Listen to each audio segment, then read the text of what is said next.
стагнация Османской империи. Как пишет Фредерик Хитцель, три основных аспекта были характерны для истории Османской империи в XVIII веке. Внешние проблемы. Османская империя постоянно находилась в состоянии войны со своими соседями, в частности с Россией, Австрией и Персией. Установление отношений с Западом. Решив понять причины прогресса западных государств, их технической оснащенности, османы снаряжали послов в крупнейшие европейские столицы. Проведение армейских реформ, трудности и поражения в войнах, которые немедленно сказывались на положении внутри страны, убеждали некоторых османских государственных деятелей в необходимости реформ в основных государственных структурах, прежде всего в армии и на флоте. Стагнация Османской империи, период истории Турции, предшествовавший ее упадку. История Османской империи в XVIII веке описывается как история стагнации и реформ. По аналогии с Францией XVIII века, период также известен как древний режим или старый режим, старый порядок, который контрастировал с новым режимом, включающим Низам-и-Дждид и Танзимат в XIX веке.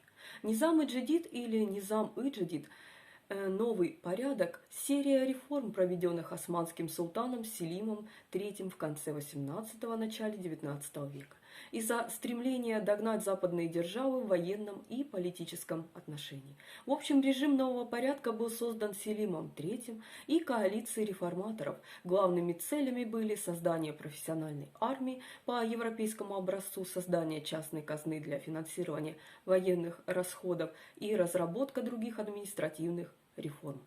Период нового порядка длился с 1789 по 1807 год, до того момента, когда Селим III был свергнут в результате переворота. Танзимат – это упорядочение, уложение, реорганизация, название модернизационных реформ в Османской империи с 1839 года до 1876 года, когда была принята первая османская конституция. Основные принципы реформ были изложены в Гюльханейском хат-и-шерифе, изданном султаном Абдул-Меджидом 3 ноября 1839 года при вступлении на престол. Про Танзимат можете обратить внимание, на канале есть небольшое видео, я оставлю ссылку. Стагнация Османской империи данный период характеризуется как период децентрализации в османской политической системе. Политические и экономические реформы, проведенные во время Великой Турецкой войны или войны Священной Лиги, которая длилась с 1683 года по 1699 год, позволили провинциальным деятелям достичь беспрецедентной степени влияния в османской политике. Хотелось бы отметить, что децентрализация когда-то заставила историков поверить, что Османская империя в этот период находилась в упадке. Но теперь признано, что османы успешно смогли связать формирующиеся провинциальные элиты политически и финансово с центральным правительством. Империя также переживала значительный экономический рост в течение большей части XVIII века. До катастрофической войны с Россией в 1768-74 годах также могла соперничать со своими соперниками по военной мощи. Старому режиму пришел конец не одним драматическим событием, а постепенным процессом реформ, известным как Низам-и-Дждид, начатым султаном Селимом III. Хотя сам Селим был свергнут, его реформы были продолжены его преемниками, в XIX веке полностью изменили природу, сущность Османской империи. В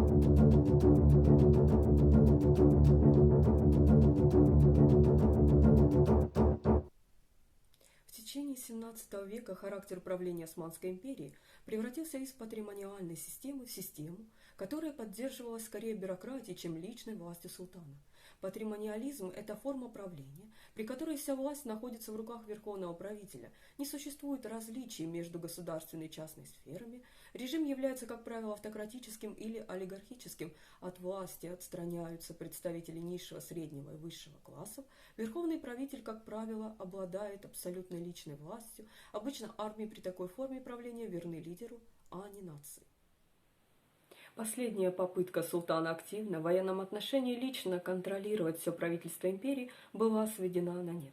и связано это было с восстанием 1703 года, известным как инцидент в Эдирне или Эдирнский инцидент, в ходе которого Мустафа II был свергнут. Основные правительственные учреждения больше не располагались в императорском дворце и обладали больше независимой властью. К 1790 годам центральная бюрократия значительно выросла, высокопоставленные чиновники обнаружили, что их социальная мобильность возросла, и многие из них сделали успешную карьеру в качестве губернаторов провинций и даже великих визирей, должности, которые в предыдущие века обычно занимали люди военного происхождения.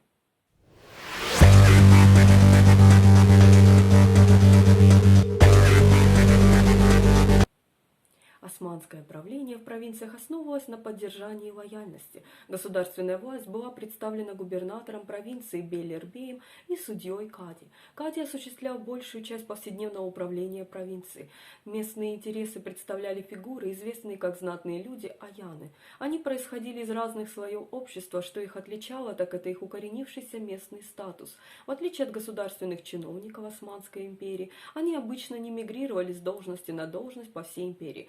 Эти знатные люди, аяны, использовали сети покровительства, чтобы оказывать значительное влияние в своем местном городе или регионе, и их сотрудничество было необходимо для функционирования администрации провинции Османской империи. Османское правительство же предоставило провинциальным деятелям большую степень автономии, чем когда-либо прежде, а также более тесно связало их с центральным государством во взаимовыгодных отношениях. Центральное правительство и провинциальные власти были взаимозависимыми, и провинциальные власти не стремились к независимости от Османской империи. В XVII веке губернаторы провинции назначались на неопределенный срок, что создавало значительную степень неопределенности в отношении безопасности занимаемых должностей. К XVIII веку все губернаторы назначались сроком на 1 год, по истечении которого они подлежали пересмотру и возможному повторному назначению. Провинциальное управление в Османской империи зависело от постоянного сотрудничества между губернаторами и местными знатными людьми. Последние играли ключевую роль в сборе налогов, особенно в военное время, и регулярно собирались на советы с губернаторами провинции или их представителями.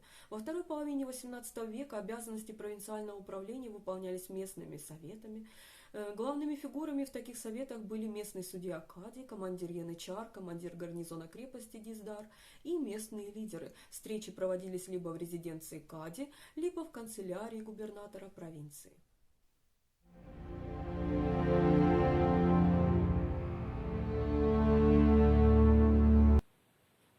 В первой половине XVIII века османскую армию можно сравнить с армией ее европейских соперников, потому что между ними не было значительного технологического разрыва. Однако после подписания Белградского договора 1739 года османы почти 30 лет сохраняли мир в Европе, упуская быстрые улучшения военной техники и организации, в частности различные инновации, нововведения в тактике и так далее. Длительный мир привел к отсутствию практического опыта у османских военачальников. Таким образом, когда в 1768 году разразилась война с Россией, османы потерпели сокрушительное поражение, что привело к подписанию Кючук-Кайнарджийскому договору в 1774 году.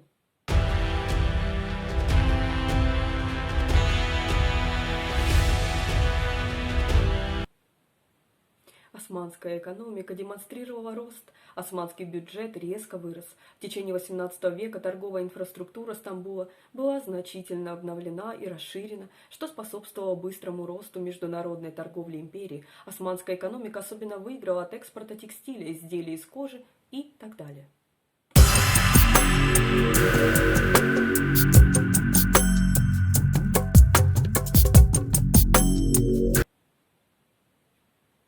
XVIII век был временем растущего потребления и общительности среди османской элиты. Выросло количество дворцов, принадлежащих богатым османским вельможам, которые использовали свое богатство для финансирования Стамбула. По всему городу были построены фонтаны, обеспечивающие городское население пресной водой.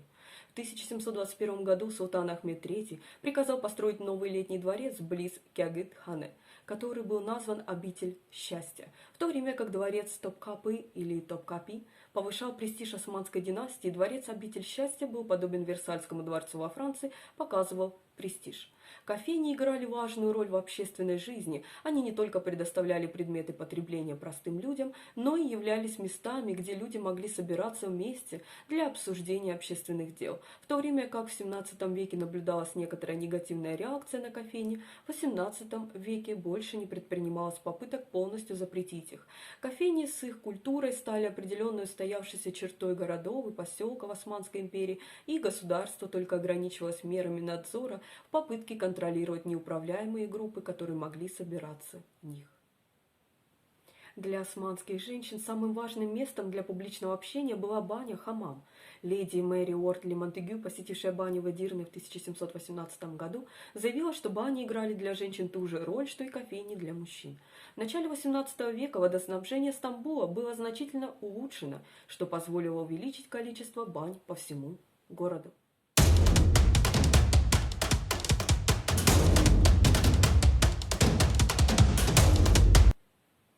Первый печатный станок на турецком языке был создан в Стамбуле в 1727 году Ибрагимом Мутеферика, венгром, принявшим ислам. Ибрахим Мутеферика – мусульманский первопечатник, трансильванский венгр, государственный деятель Османской империи, дипломат, переводчик, картограф и астроном, основатель первой типографии, печатающей арабским шрифтом. Как императорский двор, так и религиозные власти признавали ценность печатного станка.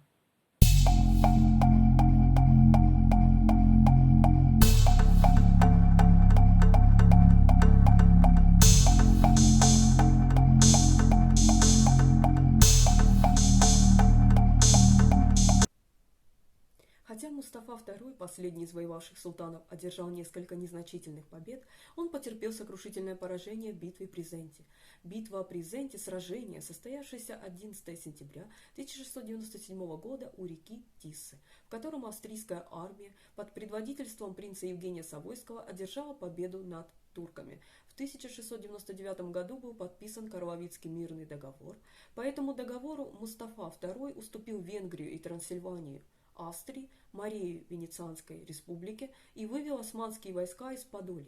Также во время правления Мустафы II император России Петр I, про Петра I есть видео на канале, я оставлю ссылку, захватил Азов у османов. Мустафа был свергнут с престола во время восстания.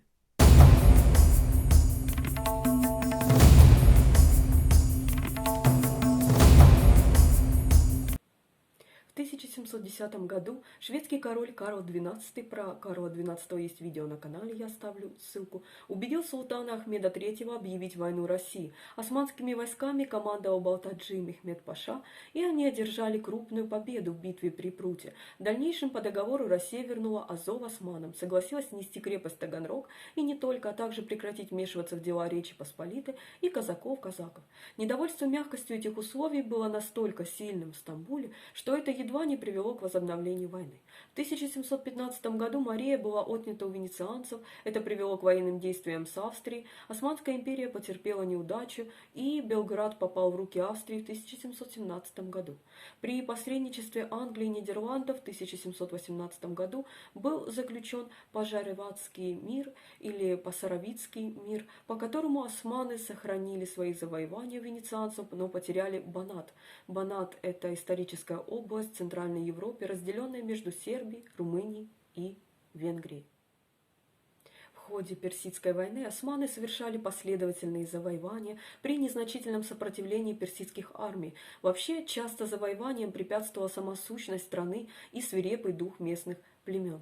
Через несколько лет война стала менее благоприятной для османских амбиций. Знаменитый персидский военачальник Надир-Шах, впоследствии отвоевавший и завоевавший для себя государство, получил свою первую известность благодаря подвигам против врагов Шаха Тахмаспа. Большая часть правления Ахмеда пришлась на известную эпоху тюльпанов. Эпоха тюльпанов – период в истории Османской империи, получивший свое название благодаря моде на разведение тюльпанов. Началом этого периода принято считать заключение Османской империи мира с Австрией и Венецией в 1718 году, окончанием восстания в Стамбуле в 1730 году. Эта эпоха характеризуется приобщением к науке, культуре, экономике и архитектуре Европы. В общем, эпоха была отмечена тягой к красивой архитектуре, литературе и роскоши, однако также в эту эпоху социальные проблемы достигли своего пика, и после восстания в Стамбуле Ахмед был свергнут с престола. Патрон Халил или Халиль был предводителем восстания в Стамбуле, приведшего к свержению султана Ахмеда и великого визиря Ибрагима Невшехирли. Восстание также положило конец эпохи культурных реформ, эпохи тюльпанов.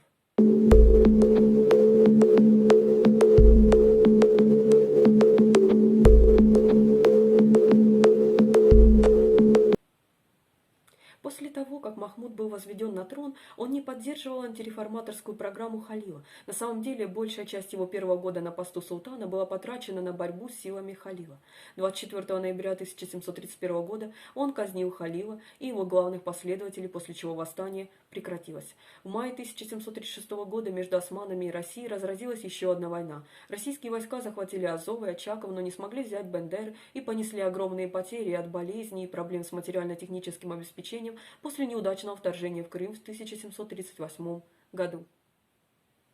К 1737 году Австрия вступила в войну на стороне России, но потерпела сокрушительное поражение от османов, особенно в битве при Гродске. К 1739 году османы отвоевали Белград, вынудив австрийцев заключить мир. Покинутая своими союзниками Россия тоже попросила мир, отказавшись от всех своих завоеваний, кроме Азова.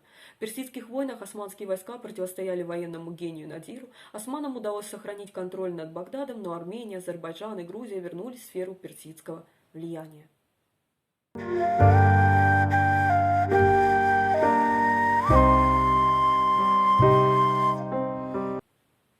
Во время правления Османа III произошло несколько крупных пожаров.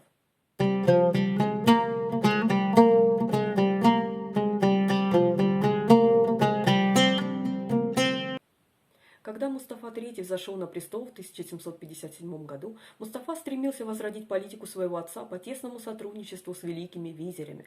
Ходжа Мехмед Рагиб Паша в ноябре был назначен великим визирем Османской империи. Он был одним из самых способных государственных деятелей столетия.